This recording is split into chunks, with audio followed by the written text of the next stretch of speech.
جیسے عید الفطر کا دن ہے، یہ شوال کی پہلی تاریخ کو ہمیشہ آتا ہے۔ رمضان کا مہینہ گزرنے کے بعد شوال کی پہلی تاریخ میں عید الفطر کا دن لوٹ کر آتا ہے اور اپنے ساتھ عبادت کے طور پر اللہ تبارک و تعالی کی ضیافت و مہمان نوازی لاتا ہے۔ سبحان اللہ کہ اس دن کھانا پینا، چھوٹی عید کے دن اس دن کھانا پینا اور اس دن تناول کرنا اللہ کے نام پر یہ باثواب عمل قرار پاتا ہے۔ کھانا پینا اس دن عبادت بن جاتا ہے۔ اور اگر کوئی چھوٹی عید کے دن روزہ رکھے گا تو وہ روزہ رکھنا حرام قرار پائے گا، وہ ناجائز ہے، کیونکہ اس نے اللہ کی اس عبادت کو چھوڑ دیا جس کو اللہ تبارک و تعالی نے اس دن لازمی اور واجب قرار دیا تھا۔ اور دوسرا یہ دیکھیے، کھانا پینا تو عادات میں سے ہے، لیکن چونکہ اللہ کا حکم ہے تو یہ عادت اللہ کے حکم کی وجہ سے عبادت قرار پائی۔ اور دوسرا یہ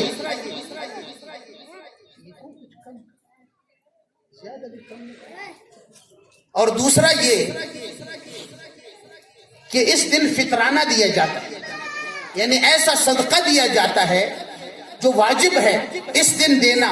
اس دن سے آپ پہلے دیں گے تو وہ فطرانہ نہیں قرار پائے گا، اس دن کے بعد میں دیں گے وہ فطرانہ نہیں ہے۔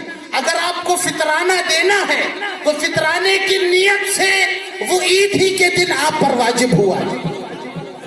ہاں، اگر آپ سے رہ جائے تو پھر آپ دے سکتے ہیں، عید کے بعد بھی دے سکتے ہیں، اور پیشگی ادائیگی کے طور پہ بھی آپ عید کا فطرانہ پہلے سے دے سکتے ہیں۔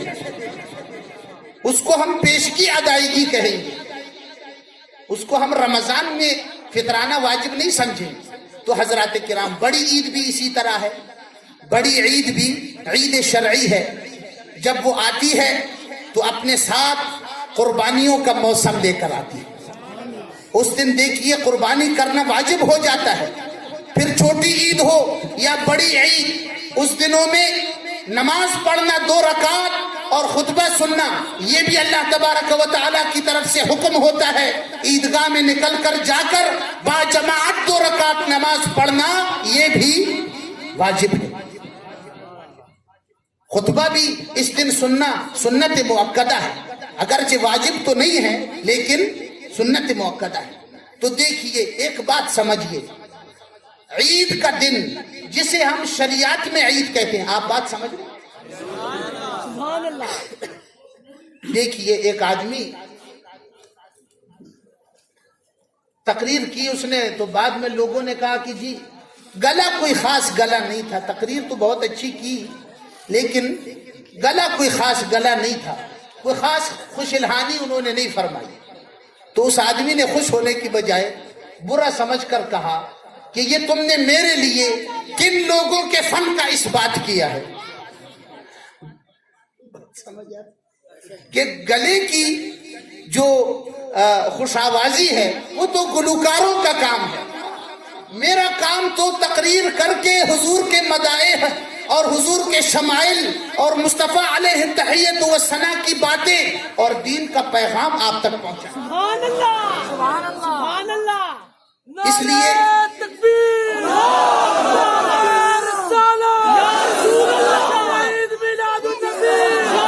اس لیے میں سمجھتا ہوں کہ اگر میری بات آپ میرے اس معذور گلے کو معذور سمجھتے ہوئے بھی سمجھ گئے تو انشاءاللہ تقریر کا مقصد حاصل ہوگا۔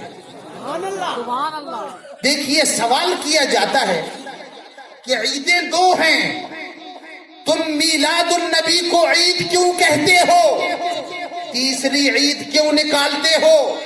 جواب سنیے کہ وہ جو 2 عیدیں ہیں وہ شریعت کی اصطلاح میں عیدیں ہیں، وہ شرعی عیدیں ہیں، اسے ہم اصطلاحی عید کہتے ہیں۔ وہ اپنے ساتھ مخصوص دن، مخصوص عادات، مخصوص عبادات، مخصوص اقوال و افعال و حرکات و سکنات لے کر آتی ہیں۔ لیکن عید میلاد النبی کا دن ہو یا ربیع الاول کا کوئی بھی دن، ہم اس دن کوئی مخصوص عبادت نہیں کرتے. ہم ایسی کوئی مخصوص عبادت نہیں کرتے جو ہم 12 ربیع الاول یا ربیع الاول کے مہینے کے علاوہ نہ کرتے ہیں. ایسی ہے یا نہیں؟ ہم میلاد میں کیا کرتے ہیں؟ ہم حضور صلی اللہ علیہ وسلم کا ذکر کرتے ہیں, ہم سجاوٹ کرتے ہیں, ہم حضور کی تشریف آوری کا شکریہ اعلان کے طور پر جلوس نکال کے مناتے ہیں. اب جو ہم آئے ہیں کیا جلوس کی صورت میں نہیں آئے؟ کہیں بھی علماء اہل سنت جاتے ہیں تو جلوس کی صورت میں جاتے ہیں. ہم نہ جلوس کو 12ویں کے ساتھ خاص سمجھتے ہیں, نہ کسی عبادت کو 12ویں کے ساتھ خاص سمجھتے ہیں. کوئی بھی عبادت ہو, کوئی بھی عبادت ہو, کوئی بھی فعل ہو, حضور کا ذکر ہو یا خدا کا ذکر یا اس دن 12ویں کے دن روزہ رکھنا, اسے ہم اسی دن کے ساتھ خاص نہیں سمجھتے, بلکہ ہم حضور کی ذکر کی نیت سے, حضور صلی اللہ علیہ وسلم کی میلاد کی نیت سے جب بھی ہم ذکر کرتے ہیں, جب بھی روزہ رکھتے ہیں, جب بھی کوئی عبادت کرتے ہیں, اسے ہم میلاد النبی کہتے ہیں. تو پتہ چلا کہ ہم عید میلاد النبی کو اس طرح کی شرعی عید قرار نہیں دیتے کہ کوئی مخصوص دن ہو اور اس مخصوص دن میں کوئی خاص عبادت ہو. آج بھی عید میلاد النبی. تو اب ہم اسے عید کیوں کہتے ہیں؟ اس کی وجہ سنیے, دیکھیے. عید کہتے ہیں دراصل خوشی کے دن کو. عید کا دن کہا جاتا ہے خوشی کے دن کو. رد المختار میں جو ہماری فقہ کی مشہور کتاب ہے, اس میں عربی کا ایک شعر لکھا ہوا ہے کہ عید وعید وعید صرنا مجتمعا, 3 عیدیں اکٹھی ہو گئی. عید وعید وعید صرنا مجتمعا وجه الحبیب ویوم العید والجمعہ. کہ اگر جمعے کا دن ہو اور اس دن عید الفطر یا عید الاضحیٰ کا بھی دن آ جائے, اگر عید کا دن جمعے کے دن آ جائے اور اس جمعے کے دن عید الاضحیٰ کے موقع پر آپ کا محبوب بھی آپ سے ملاقات ہو جائے تو 3 عیدیں ہو گئی. ایک عید عید الفطر ہوئی, وہ تو شرعی عید ہے. دوسری عید جمعے کی عید ہے جسے حضور نے عید قرار دیا. اور تیسری عید وہ ہے جو آپ کے محبوب سے ملاقات ہوئی.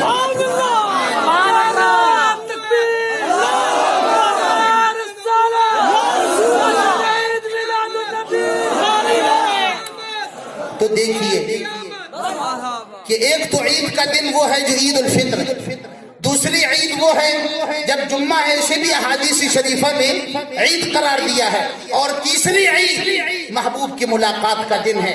اس سال بھی الحمدللہ آپ نے دیکھا کہ 12ویں ربیع الاول جمعے کے دن آئی. جمعے کے دن کو حضور نے عید قرار دیا. 12ویں کا دن اس خوشی کا دن ہے کہ جب حضور تشریف لائے, اس سے بڑھ کر اور کیا خوشی ہوگی, تو اس لیے وہ بھی عید قرار پایا. اور پھر عاشقان مصطفیٰ کے اجتماع نے اس 2 عیدوں کو تیسری عید میں بدل کر عیدوں کی عید بنا دیا. تو عید وعید وعید صرنا مجتمعا, ایک عید اس کے ساتھ دوسری عید, اس کے ساتھ تیسری عید. ایک عید عید الفطر کی صورت میں, دوسری عید جمعے کی صورت میں, اور تیسری عید محبوب سے ملاقات کی صورت میں. اس سال بھی الحمدللہ ایک عید جمعے کی صورت میں آتی ہے, دوسری عید حضور کی ولادت کی خوشی میں آتی ہے, اور تیسری عید جب عشاق مصطفیٰ آپس میں ملتے ہیں. سبحان اللہ. تو حضرات کرام, عید کا دن خوشی کا دن ہے. اب اس کو ذرا اردو محاورے میں بھی سمجھنے کی کوشش کیجئے کہ داغ دہلوی ایک مشہور شاعر ہے, وہ کہتے ہیں عید کا دن ہے گلے آ کے ذرا لگ جاؤ. عید کا دن ہے گلے آ کے ذرا لگ جاؤ, رسم دنیا بھی ہے موقع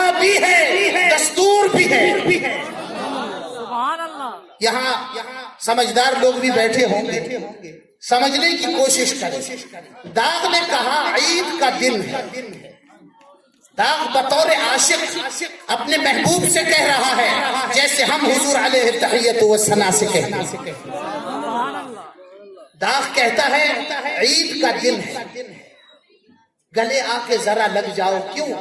رسم دنیا بھی ہے، موقع بھی ہے، دستور بھی ہے، وہ اس کو موقع بھی کہتا ہے، یہ نہیں کہتا کہ موقع ہی ہے، موقع بھی ہے، دستور بھی ہے، رسم دنیا بھی ہے۔ یعنی وہ کہتا ہے اپنے محبوب سے کہ تجھ سے میرا ملنا اگر عید ہے تو اصل عید تو یہی ہے۔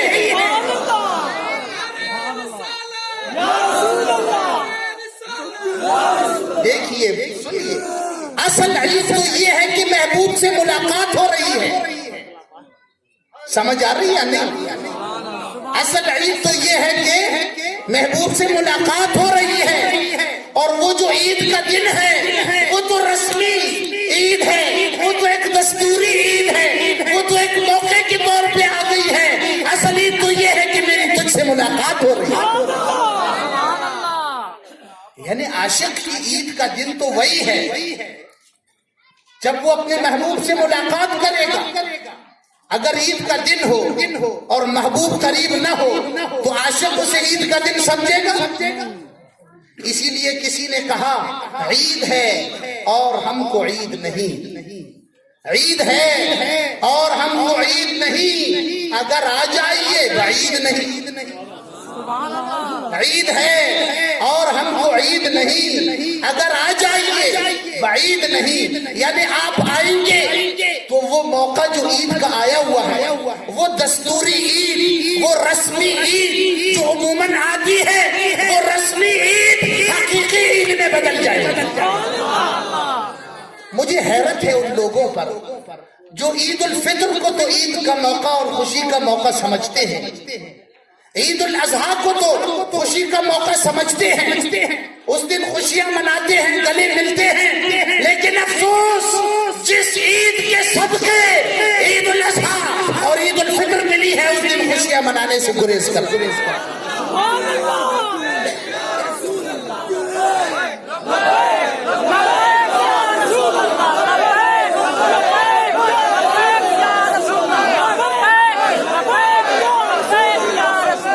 حضرات کرام، وہ کون سی عید ہے جس کے صدقے ہمیں یہ دونوں عیدیں ملی؟ وہ وہی عید ہے جو عید ربیع النور۔ اگر عید ربیع النور نہ ہوتی، حضور کی آمد نہ ہوتی، یہ خوشی نہ ہوتی تو کوئی خوشی بھی نہ ہوتی۔ وہ جو نہ تھے تو کچھ نہ تھا، وہ جو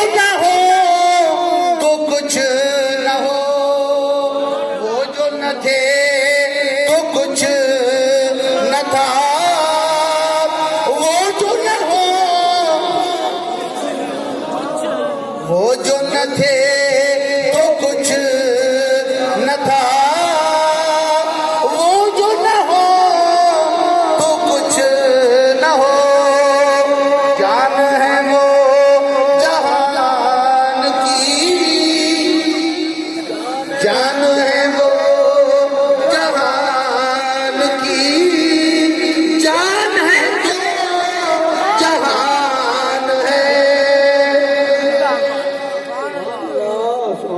جو عید الفطر اور عید الاضحیٰ کو عید قرار دیتے ہیں، خوشی کا موقع سمجھتے ہیں، انہیں میلاد النبی شریف کی عید کو بھی تسلیم کرنا چاہیے، کیونکہ اسی کے صدقے میں تو ساری خوشیاں ملی۔ تو حضرات کرام، ایک جواب تو آپ نے سماعت فرما لیا کہ ہم میلاد النبی کو، ذکر ولادت مصطفی کو جو عید سمجھتے ہیں تو خوشی کے معنی میں سمجھتے ہیں، اس کو ہم خوشی کے معنی میں عید سمجھتے ہیں۔ اس سے بڑھ کر خوشی کا دن اور کیا ہوگا کہ حضور صلی اللہ علیہ وسلم تشریف لائے۔ اگر حضور نہ آتے تو آپ کو وجود نہ ملتا، اور آپ کو وجود نہ ملتا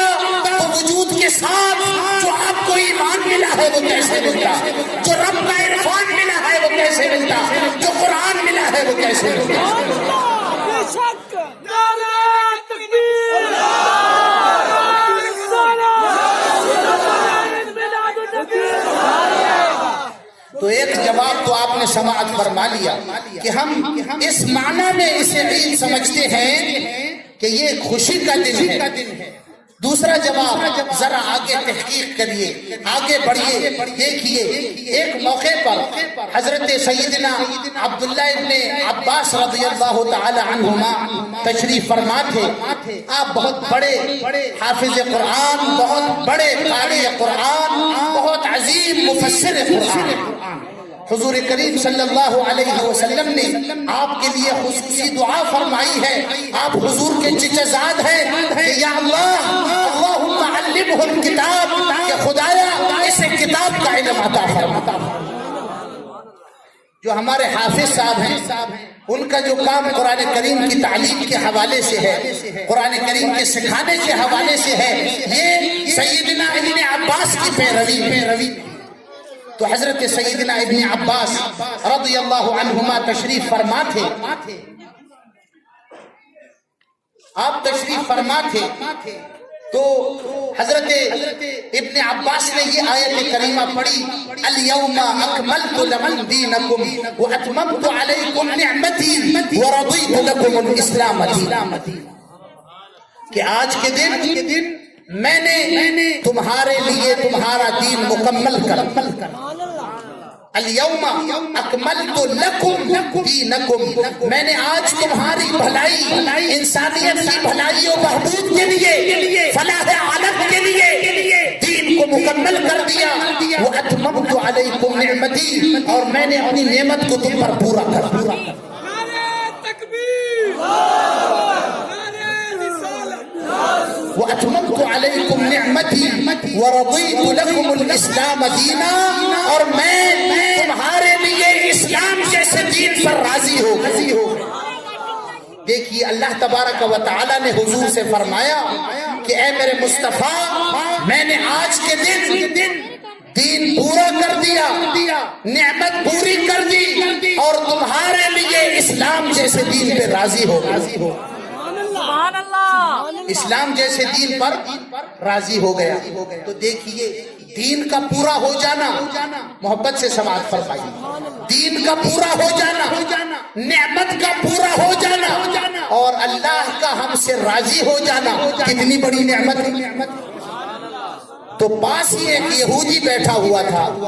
حضرت ابن عباس کے پاس ایک یہودی بیٹھا ہوا تھا. اس یہودی نے کہا حضور اگر یہ آیت ہماری تورات میں نازل ہوئی ہوتی، اگر یہ آیت ہماری تورات میں نازل ہوئی ہوتی تو جس دن یہ آیت نازل ہوئی ہے ہم اس دن کو عید کا دن قرار دیتے. سبحان اللہ. یہودی نے کہا حضرت ابن عباس سے کہ جس دن یہ آیت کریمہ نازل ہوئی ہے اس دن آپ کیوں عید نہیں مناتے؟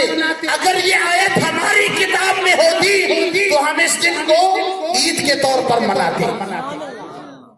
اب اگر سیدنا ابن عباس رضی اللہ عنہما اس زمانے کے معاذ اللہ کوئی مفتی ہوتے تو وہ کہتے کہ اسلام میں تو 2 عیدوں کا تصور ہے اور 2 سے زیادہ عیدیں اسلام میں. حضرت سیدنا ابن عباس نے ایسا نہیں جواب دیا، ایسا کڑک جواب دیا، ایسا عظیم الشان جواب دیا کہ اب تک الحمدللہ اس جواب کے سائے میں ہم حضور کی ولادت کو بھی عید مناتے ہیں. ایسا عظیم الشان جواب دیا. سیدنا ابن عباس نے فرمایا، انہوں نے جواب دیا، سنیے محبت سے سنیے، سنیں گے نہیں تو سمجھیں گے کیا. کہا انہا نزلت، یہ وہ آیت ہے جو نازل ہوئی، انہا نزلت فی یوم عیدین، یہ اس دن نازل ہوئی جب 2 عیدیں تھیں. سبحان اللہ. سبحان اللہ. تم ایک عید کا کہتے ہو کہ یہ اگر آیت ہماری کتاب تورات میں ہوتی تو ہم اسے ایک عید سمجھتے. تم ایک عید کا کہتے ہو، میں تمہیں بتاتا ہوں کہ جس دن یہ آیت نازل ہوئی اس دن ایک کی بجائے 2 عیدیں تھیں. اب آپ کہیں گے کہ شاید وہ دو عیدیں عید الفطر اور عید الاضحیٰ ہو. نہیں، حضرت ابن عباس خود فرماتے ہیں کہ وہ فی یوم عرفہ، کہ ایک دن عرفات کا دن تھا، وہ یوم جمعہ اور دوسرا جمعے کا دن ہے. سبحان اللہ. اب آپ ان سے پوچھئے، میلاد کو عید کے کہنے والوں کے مخالفین سے پوچھئے کہ آپ کیسے اختلاف کرتے ہیں. سیدنا ابن عباس تو ایک آیت کے نزول کے دن کو دو عیدوں کا دن قرار دے رہے تھے. سبحان اللہ. سبحان اللہ. تو دو عیدیں تو عید الفطر اور عید الاضحیٰ ہوئی، اور دو یہ ہوئی تو دو اور دو. آپ دو پر حیران تھے، ابن عباس نے دو اور بتا دی. آپ دو عیدوں پر پریشان ہیں. سیدنا ابن عباس ایک آیت کے نزول کے دن کو دو عیدوں کا دن قرار دیتے. اچھا دیکھیے، مزے کی بات سنیے. جواب تو یوں دینا چاہیے تھا. حضرت ابن عباس نے جو جواب دیا ہے وہ یوں جواب دیا کہ فی یوم عیدین. کیا جواب دیا؟ فی یوم عیدین، دو عیدوں کے دن یہ آیت نازل ہوئی. کیا جواب دیا؟ دو عیدوں کے دن یہ آیت کریمہ نازل ہوئی. اچھا، انہوں نے یوں کیوں نہیں کہا؟ سنیے، انہوں نے یوں کیوں نہیں کہا کہ یہ اس دن نازل ہوئی، ان دو دنوں میں نازل ہوئی جو عید کے دن تھے. ایسے نہیں کہا کہ ان دو دنوں میں نازل ہوئی جو عید کے دن تھے، بلکہ کہا کہ دو عیدوں کے دن نازل ہوئی. سبحان اللہ. یعنی دنوں کو دو نہیں کہا، عیدوں کو دو کہا. سمجھ آ رہی ہے؟ علماء کو بھی تو خوش ہونا چاہیے کہ عالم ہے یا نہیں. فرمایا، دیکھیے جوان سنیے، محبت سے سنیے، کہ انہوں نے فرمایا کہ یہ دو عیدوں کے دن نازل. یہ نہیں فرمایا کہ یہ ان دو دنوں میں نازل ہوئی جو عید کے دن تھے. یعنی عید کو دو کہا اور دن کو ایک کہا. اس کا وجہ کیا تھی کہ یہودی کو حیران تھا کہ ایک دن عید کیوں نہیں ہے. آپ نے کہا کہ یہ ایسا دن ہے کہ ایک نہیں بلکہ دو عیدیں اکٹھی ہیں، کہ یہ دن تو ایک ہے لیکن عیدیں دو ہیں.